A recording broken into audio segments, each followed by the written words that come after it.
ॐ भूर्भुवस्सुवः तत्सवितुर्वरेण्यं भर्गो देवस्य धीमहि धियो यो नः प्रचोदयात्। ॐ परमात्मने नमः।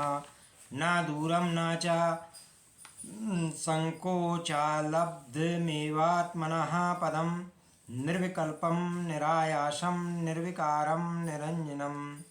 ना नहीं दूरम दूर, ना नहीं चा और संकोचात सिकुड़ने से लब्धम प्राप्त आत्मनः आत्मा का पदम स्वरूप बहतो निर्विकल्पम सभी संकल्प विकल्पों से परे निरायासम सभी प्रकार के प्रयत्नों से रहित निर्विकारम सभी विकारों से परे निरंजनम दुख रहित।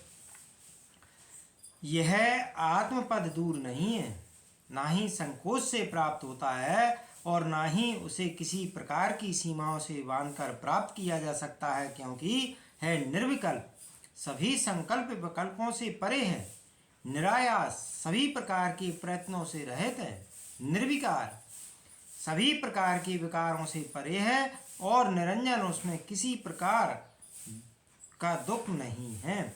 इस सूत्र में महर्षि अष्टावक्र आत्मा की स्थिति तथा उसकी विशेषताओं को बतलाते हुए कहते हैं कि आत्मा कहीं सातवें आसमान में नहीं स्थित है, न वह अदृश्य लोक में अथवा स्वर्ग में स्थित है, न कहीं हिमालय की चोटियों पर, न ही मठों मंदिरों में है जहाँ उसे खोजना पड़े। इसे प्राप्त करने के लिए लंबी यात्रा करने की आवश्यकता नहीं होती है, वह तो स्वयं के अंदर ही विद्यमान है और संकोच द्वारा कठिनाई से प्राप्त होती तो ऐसा भी नहीं है, वह तो सदा उपलब्धि है, सिर्फ नेत्रों को खोलकर देखने की जरूरत है। स्वयं की पूर्ण जागृत स्थिति के द्वारा ही उसे प्राप्त किया जा सकता है। विकारों दुर्गुणों की जमी हुई धूल को मात्र पहुँचने की आवश्यकता है, एक गंदे दर्पण को साफ करना मात्र है जिससे उसका आभास हो सके।